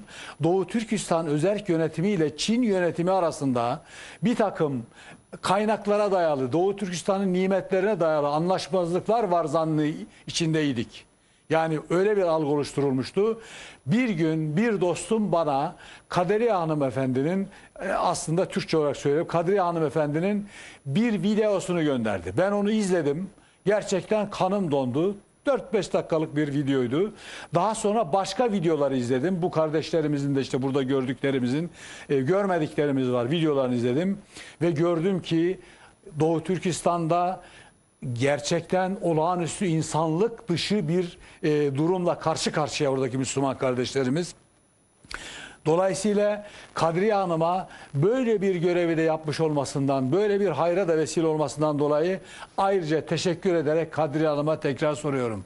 Kadriye Hanım, neler yaşadınız, neler yaşıyorsunuz ve bizden, Türk toplumundan, kamuoyundan, Birleşmiş Milletler'den, Dışişleri Bakanlığımızdan sizi sözünüzü kesmemek için toptan soruyu sormuş olayım. Buyurunuz. Bayağı duygulandım şu an. Keşke daha yani ilk olarak ben konuşsaydım belki ya. Bir de arkadaşların hikayesini... Yani bütün arkadaşların tabiidir Aynen. duygulanmanız. Bütün arkadaşlar duygulandı burada. Ben sözlerini Evet. kestim zannetti belki izleyiciler ama boğazlarına düğümlendiği için sözleri aldım ağızlarından. Onu da ayrıca söyleyeyim. Rahat olun, ağlayabilirsiniz de. Çünkü gerçekten ağlamamak için sizin yaşadıklarınızı duyup vicdan sahiplerinin ağlamaması da zaten mümkün değil. Buyurunuz. Rahat olunuz. Buyurun. Tamam. Öncelikle ben tekrar annemi göstermek istiyorum. Tabii gösteririz. Bu da annemin fotoğrafı. Adı da Hacire Rozi. Annem 20 seneden fazla devlet için çalıştı. Muhasebe işi yapıyordu annem. Evet. 20 seneden fazla devlet memuru olarak çalıştı. Ama işte suçsuz yere suçlayıp beni Türkiye'de okuduğu için, beni Türkiye'de eğitim al diye gönderdiği için anneme saçma sapan suçları yüklemiş. Öyle hapise attı. Şu an neredeyse 3 sene oldu.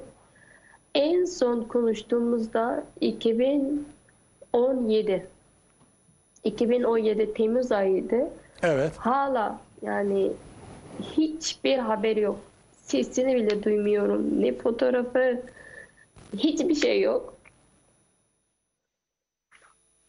Akrabalarınızdan haber alma imkanınız var mı? Akrabalarınız var mı? Görüşebiliyor musunuz? Çünkü buradakiler görüşemiyoruz. Yani telefon, siz yurt dışında olduğunuz için acaba bir imkan var mıdır oradan diye düşündüm. Yok. Benim de aynı. Bir de Çin konsolosluğunun bayağı gözüne battığım için özellikle hatta geçen ben ailemin güveni için yani onları kötü bir şey olmasın, başına bir şey gelmesin diye bütün her yerden onları kendim blokladım. Kendim engellemiştim. En son biriyle konuşma şansım oldu. O da bir hafta önceydi. İşte ailemi sordum. Anneannem hastanedeymiş şu an. Pek sağlık durumu iyi değilmiş. Annem de hapishanede. Yani ne kadar iyi bilmiyorum ama bildiğim kadarıyla o kadar iyi değil. İşte polisler evi gelmiş. Bütün evdekileri işte teyzemi sorguya çekmiş. Telefonuna bakmış. Zaten böyle bir şey olacağını biliyordum. Bildiğim için yani onların başına bir şey gelmesin diye ben onları bloklamıştım.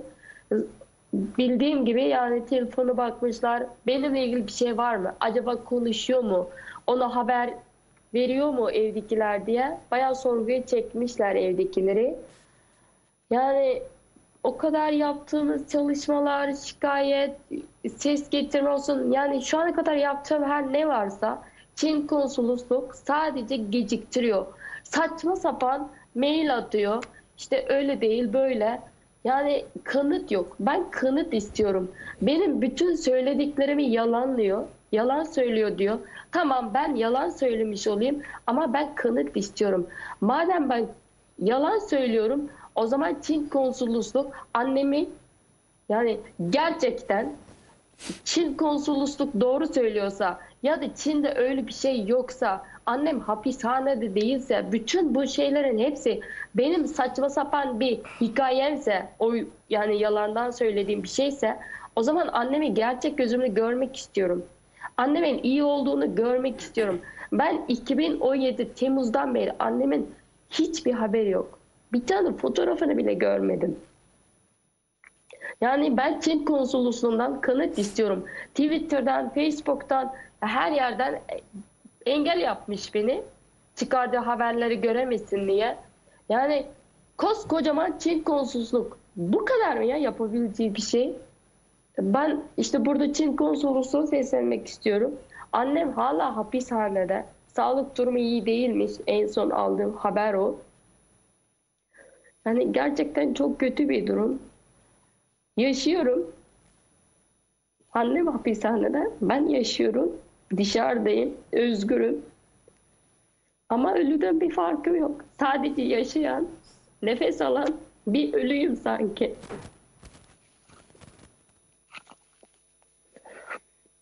Onun için gerçekten eğer ben şurada ya da bütün arkadaşlarım yalan söylüyorsa o zaman Çin konsolosluğu bize kanıt getirsin. Ben onu talep ediyorum. Peki. Yoksa ben durmayacağım. Bu daha başlangıç. Her şeyin bu başlangıcı. Kadriye Hanım, peki siz Türkiye'de eğitim aldınız. Türkiye'den şimdi Norveç'te yaşıyorsunuz. Yani bizim biliyorsunuz ben bir çalışma başlatmıştım. Sivil İnisiyatif, Evrensel İnsan Hakları Sivil İnisiyatif Grubu diye bir grup oluşturduk. İsa Yusuf Alptekin Vakfı'nın başkanı Ömer Kul Bey, Hidayetullah Bey ve Doktor Muhittin Bey ile gene Doğu Türkistan Vakfı Başkanı Hidayetullah Bey de Doğu Türkistan STK'ları başkan olarak destek verdiler bize. Biz şimdi bununla alakalı bu vesileyle de sizinle bu konuşmayı yaparken Sayın Dışişleri Bakanlığı'na da şunu seslenmek istiyorum. Sayın Dışişleri Bakanımız bu girişimimizle ilgili biz gerek Birleşmiş Milletler gerek Avrupa İnsan Hakları Mahkemesi ve dünyadaki diğer sivil toplum kuruluşlarıyla ilgili teşebbüslerimizi başlattık. Ancak zat halinizden bir randevu talebimiz oldu. Randevu talebimize henüz bir karşılık bulamadık. Lütfen randevumuza karşılık veriniz. Sizinle konuşmak istiyoruz. Sizi bilgilendirmek istiyoruz. Sizin önerilerinizi, tavsiyelerinizi almak istiyoruz. Biz ülkemizin ben şu ana kadar görüştüğüm Doğu Türkistanlı vatandaşlarımız, burada yaşayanlar Türkiye'nin bu sebeple yani anneleri tutuklu olmasına, kamplarda olmasına rağmen, çocukları kayıp olmasına rağmen inanın bir tabir var ya, kıl kadar Türkiye'ye zarar gelmesini gerçekten istemiyorlar. Bütün samimiyetimle söylüyorum. Müşahedemi söylüyorum. Biz burada Cenab-ı Hakk'ın huzurunda şahitlik yapıyoruz. Gerçekten Türkiye'ye herhangi bir zarar gelsin. Çin'le ilişkilerinde bir kopukluk yani ticari ilişkilerinde zarar görsün filan demiyorlar. Sadece bizden bekledikleri Türkiye bizim hamiliğimizi yapsınlar. Biz aynı hem dindaşız hem kardeşiz. Yani biz aynı milletiz diye sadece serzenişleri var. İnanın onu da alçak sesle söylüyorlar. Dolayısıyla lütfen bizim randevumuza karşılık veriniz. Biz görüşmek istiyoruz. Yani bu sivil toplum oluşturduğumuz sivil toplum kuruluşlarıyla birlikte bunu yapmak istiyoruz. Çünkü burada gerçekten toplumun da haberdar olmadığı, yeni haberdar olduğu olağanüstü bir durum yaşanıyor. Bununla ilgili çünkü burada konuşturduğumuz akademisyen arkadaşlarımızın da bazı önerileri var. Çin'le ilişkilerimiz açısından da öneriler var. Netice itibariyle biz devletimizin çünkü Türkiye'nin var olması bütün Müslüman mazlumların hatta Müslüman olmayan mazlumların da varlığının delilidir. Türkiye çok önemli bir ülke. Türk milleti aziz ve çok büyük bir millet. Dolayısıyla bizim varlığımız çok önemli. Kadriye Hanım. Biraz rahatladınız. Yani siz biraz nefes alasınız diye size nefes aldırmak istedim. Çünkü gerçekten boğazınıza sözler düğüm düğüm oldu. Konuşamıyorsunuz. Buradaki arkadaşlarımız da aynı alıp diğerine veriyorduk ama sizinle telefonla konuştuğumuz için size yeniden dönmek istiyorum. Sizin mesela kamuoyundan, siyasi partilerden, derneklerden, vakıflardan siz yani vatanınız olarak görüyorsunuz. Biz sizinle konuşuyoruz. Türkiye'yi kendi vatanınız olarak, Türk milleti kendi milletiniz olarak görüyorsunuz. Beklentiniz, umudunuz nedir? Ne yapalım? Mesela bizden ne istiyorsunuz siz? Neler olsa iyi olur? Buyurun. Şöyle bir şey oluyor. Küçük bir örnek getireyim. İnsanın yani yabancı biri gelip size azarlasa o kadar takılmasınız. Yani o kadar canınız yanmaz. Ama yakınınız size azarlarsa ya da sizin kalbinizi kırarsa o zaman çok daha üzülürsünüz. Ben aynı bu durumdayım. Yani Avrupa'nın, Amerika'nın ya da diğer devletlerin susup bu gördükleri görmezden, duyduklarını duymazdan gelmesi o kadar canımı yakmıyor.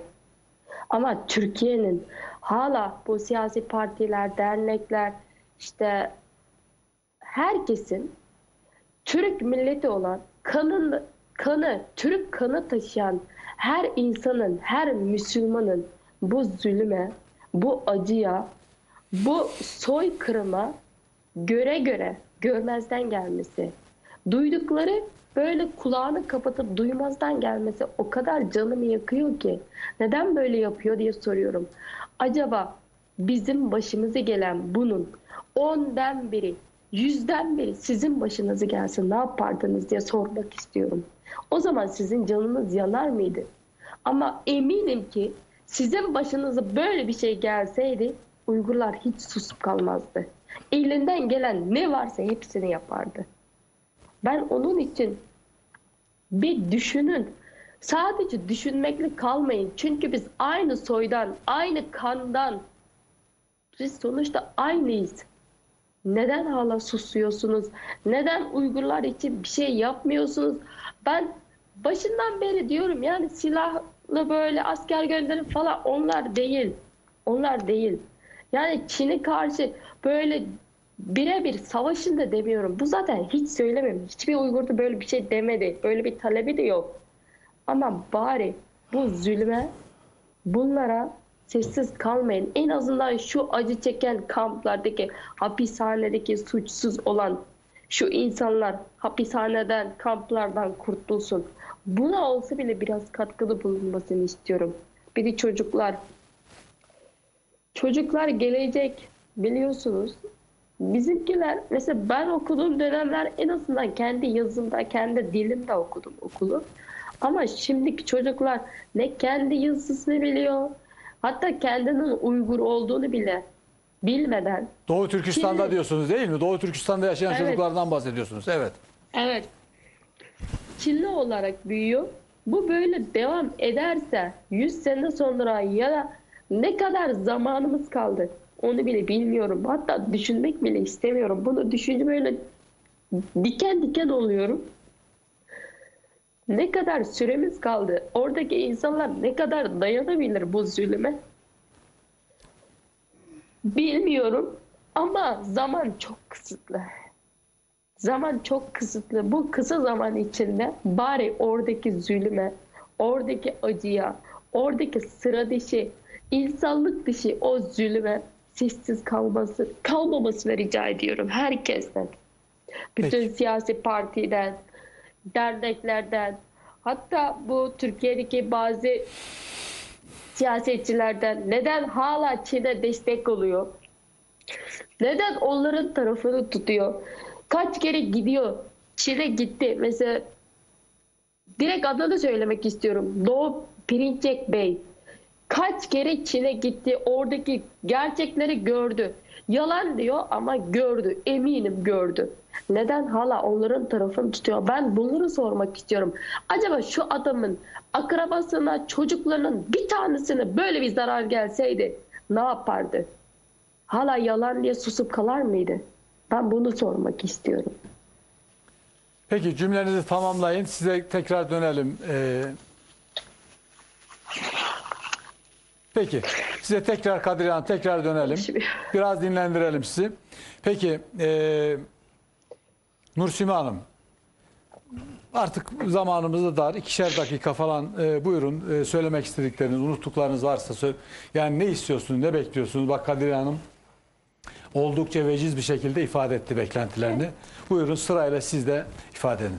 Buyurun. Daha önce söylediğim gibi kendi halimizde bir aileyiz. Ailem, yani annem, babam, kardeşlerim suçsuzdur. Ben Çin konsolosluğuna, Çin hükümetine şey yapmasını istiyorum. Eğer gerçekten bir suçu varsa ben de kanıt istiyorum. Eğer bir suçu yoksa serbest bırakmalısını istiyorum. Bir de Türk halkına şöyle bir seslenmek istiyorum. Belki birçok insan gerçekten neler yaşadığını bilmiyordur. Çünkü haberlerde hep 1 milyon insan, 3 milyon insan diye bahsediliyor. Aynı yani bir solukta söyleyebiliyorsunuz 1 milyon, 3 milyon diye. Eğer gerçekten yani bu ailemdeki 4 kişinin ismini gerçekten tek tek sayarsınız. Yani Nursuman'ın annesi, Nursuman'ın babası, yani şu an biz sustuğumuz bu saatte yani hapishanede çırpınıyor. Dersiniz eğer gerçekten susabiliyor musunuz? Onu sormak istiyorum. Biz sadece sayı değiliz. 3 milyon, 5 milyon bu gerçekten bir sayı değil. Yani burada yanan, canı yanan bir sürü insan vardır. Yani siz öyle geçmeyin. Yani ailemin, yani bu zulüm konuşulurken benim ailemin isminin de anılmasını istiyorum. Peki. Evet Ömer Bey, Ömer Hamdullah Bey. Sizin sözleriniz var mı? Orada gösterdiniz, inşaat yarı kaldı dediniz. Biz iş adamı bir aileyiz diyorsunuz. Kendiniz burada bir iş başlattınız. Biraz önce ifade ettiniz. Sayın Cumhurbaşkanımız da bizim burada yatırım yaptığımızı, çünkü büyük yatırım, evet, 100 milyon dolarların üzerinde rakamlardan bahsettiniz. Ama şu anda Çin devleti her şeye el koydu. Buyurun sizin de birkaç cümleyle alalım son sözlerinizi. Hocam şimdi bizim başımız gelen zulüm dünyanın hiçbir yerinde yok diye düşünüyorum. Çünkü bu Suriye'de savaş oluyor, Filistin'de oluyor ama onları ailelere iletişim kurabilir. Ama evet, biz 3 senedir buradaki arkadaşlar ailemizin sesini bile duyamıyoruz. Ne olup ne bittiğini bilmiyorsunuz. Bilmiyoruz. Bir arkadaşımız önceki hafta annesinin 1 yıl önce toplam kamuda şehit olduğunu haber almış. 1 yıl önce yani. Benim annem, benim abilerim şimdi yaşıyorlar mı bilmiyorum yani. Şimdi hayatta olup olmadığını bilmiyorum. Çocuklarınızla ilgili bir şeyiniz var mı Dışişleri Bakanlığı'ndan? Ben Dışişleri Bakanlığı, ben bir Türkiye Cumhuriyeti vatandaşı olarak şu gösterin resimlerini çocuklar. Cumhurbaşkanımızın ve Dışişleri Bakanlarımızın benim 2 kızımın Türkiye'ye getirilmesi diplomatik, Çin'le diplomatik girişimler olmasını ve 2 abimin yarım kalan Ankara Kızılçam yarım kalan yatırımların devam etmesi için diplomatik girişimlerde bulunmasını talep ediyorum. Şimdi bu iki kızım birisi 4 yaşında, 5 yaşında. Şimdi benim içim her gün ağlıyor. Benim ailem orada işkence çekerken biz burada acı çekiyoruz. Ben eşim her gün ağlıyor. Biz bu iki kızım için bir yatak aldık ama yatak kuru kalıyor.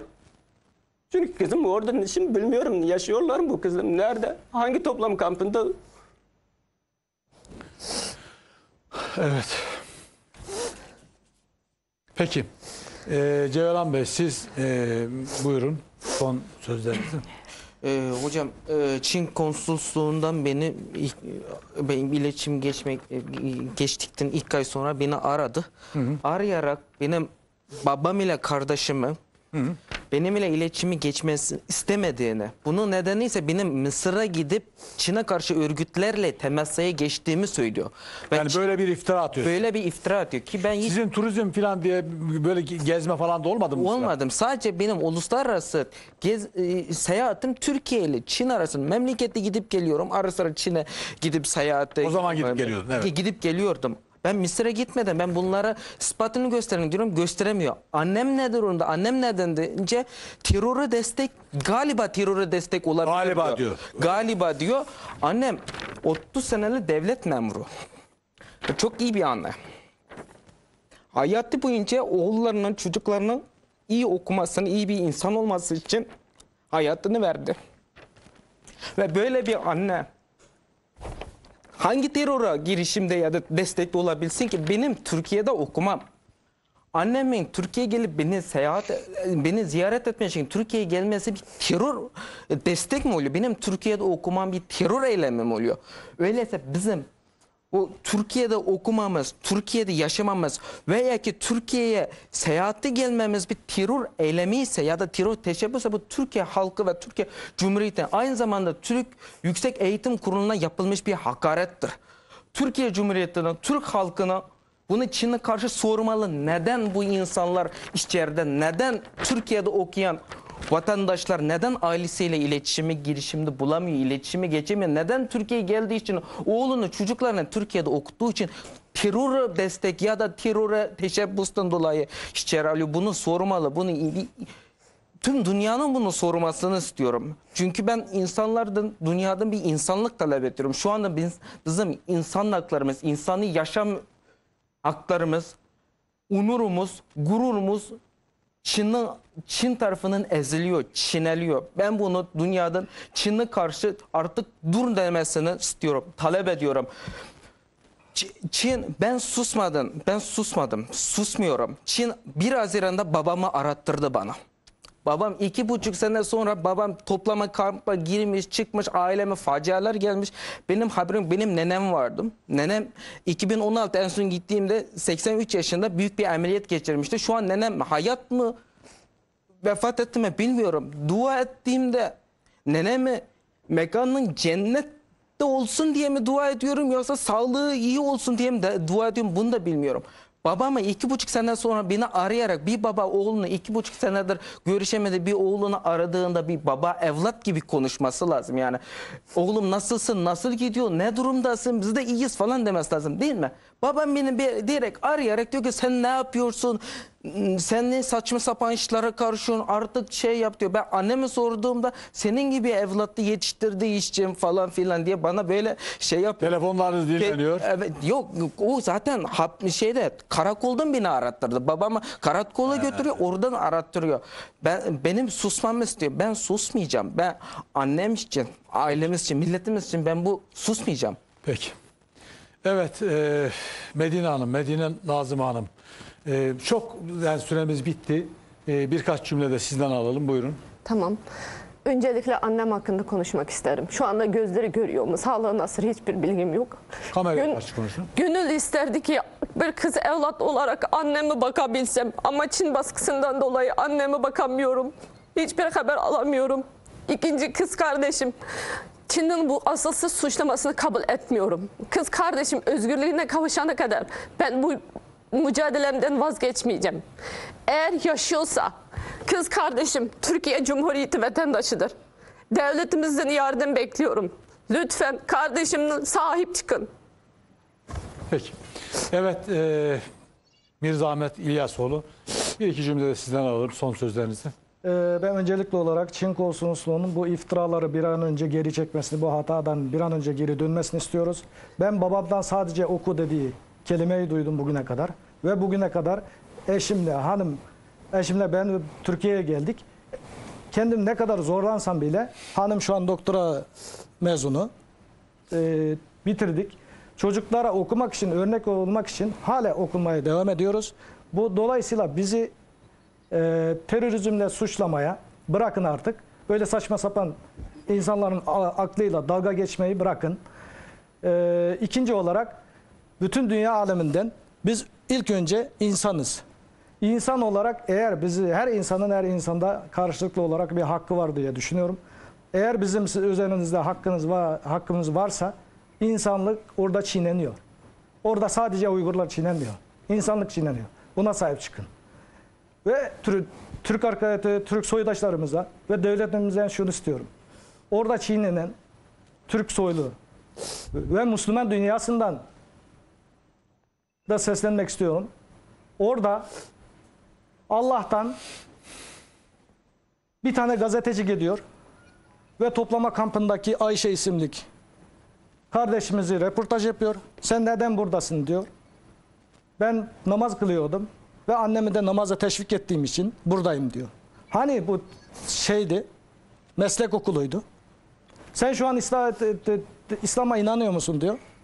Ve kız da diyor ki yok artık inanmıyorum. Eskide yanlış inanmışım. Ben şu an sadece Çin Komünist Partisi'ne inanıyorum diyor. Ey İslam alemi. Bunu görüyorsunuz ve hiçbir şey yapmıyorsunuz. Lütfen kendimize yakışanı Türk olarak ve Müslüman olarak ve insan olarak kendi değerlerimiz bizi neye çağırıyorsa onu yapalım. Hazreti Muhammed bütün dünya adaleti yayarken hiçbir zaman önce devlet veya da güç sevdasında bulunmamıştı. Peki. Öncelikle adaleti yaymıştı ve güçlenmişti. Peki. Lütfen. Kadeliye Hanım, siz telefon hattasınız değil mi? Evet, Peki, evet buradayım. son sözlerinizde, o da kızınız mı yanınızdaki? Evet uyanmıştı. Kızınızı anneniz gördü mü? Hiç kızınızı tanıdı mı anneniz? Yok, annemi hapiste ilk önce kampa aldı. O zaman 6 aylık hamileydim. Sadece doğum haberini öğrendi. Belki fotoğrafını görmüştür kızımın ama onun haricinde. Onu bile emin değilim gördüm mü görmedim mi Peki, fotoğrafını. Ama son sözlerinizi söylemek istediklerinizi, çünkü süremiz bitti. Son sözlerinizi alalım. Buyurun.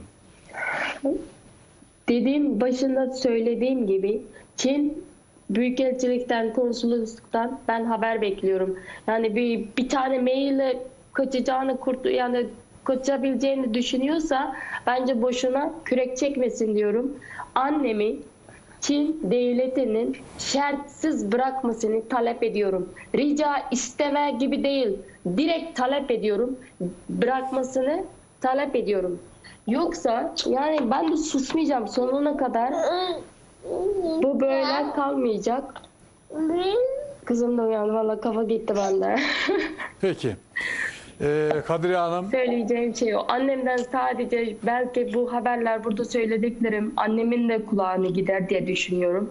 Annemden beklentim sadece biraz dayanmasını, sabır etmesini, güçlü olmasını istiyorum. Annemi diyeceğim o. Çin devleti de annemi şartsız bıraksın. Tek talepim o. Peki. Değerli izleyenler, gerek Kadriye Bufer hanımefendi, Şehit Ali Amerika'dan katıldığı hanımefendi, Cevalan Şir Mehmet, Medine Nazımı, Ömer Hamdullah, Nur Simangül Abdurreşit, Mirza Ahmet İlyasoğlu kardeşlerimin hepsine çok teşekkür ediyorum. Gerçekten içinde bulundukları olağanüstü durumu, boğazları düğüm düğüm anlatmaya çalıştılar. Gerçekten kolay bir şey değil. Kamuoyunun da, sivil toplum kuruluşlarımızın da bu konuyla alakalı Doğu Türkistan meselesiyle ilgili ilgilenmeleri gerekiyor. Bizler neler yapabileceksek dünyayı haberdar etmemiz gerekiyor. Öte yandan yeniden söylüyorum Çin devletine. Çin devleti de gerçekten bu şeyin yeniden muhasebesini yapmalı. Çünkü eğer gelecekte dünyada bir barıştan söz etmek istiyorlarsa, Çinlilerin dünyada elini kolunu sallayarak dolaşmasını istiyorlarsa, keser döner, sap döner, bir gün gelir hesap döner diye bir sözümüz daha var bizim Türk milletinin. Onu da hatırlatıyorum. Bir başka şey de değerli izleyenler, Birleşmiş Milletler'e de şu daveti sesleniyor ve şu daveti yapıyorum. Çin 73 yıldır Birleşmiş Milletler daimi üyesidir. Yani dünya 5'ten büyüktür dediği Sayın Cumhurbaşkanı'nın 5'ten birisidir. Ve Birleşmiş Milletler Sözleşmesi'ni imzalamıştır. İnsan Hakları Sözleşmesi'ni. İmzaladığı 73 senedir de hiç itiraz etmediği, çekilmediği, çekince koymadığı Birleşmiş Milletler Sözleşmesi'ne göre maddeleri falan uzun ama zamanımız daraldığı için başlığı olarak söylüyorum. Bugün Çin'in kesinlikle Birleşmiş Milletler'in 5'li daimi üyeliğinden çıkarılması. Çünkü insan hakları ihlalleri yapıyorlar. Din ve millet ayrımı yapıyorlar. Birleşmiş Milletler Sözleşmesi'ne kesinlikle aykırı davranıyorlar. Çıkarılmasının ve yargılanması gerekmektedir. Onu da ayrıca ifade ettikten sonra değerli izleyenler, Dışişleri Bakanlığı gene davetimizi, talebimizi yineliyoruz. Değerli izleyenler, umarız Doğu Türkistanlı kardeşlerimizin sesini, Doğu Türkistanlı kardeşlerimiz siz değerli aziz milletimize, ilgililere duyurmuş olsunlar. Bir hayra vesile biz de olmuş olalım.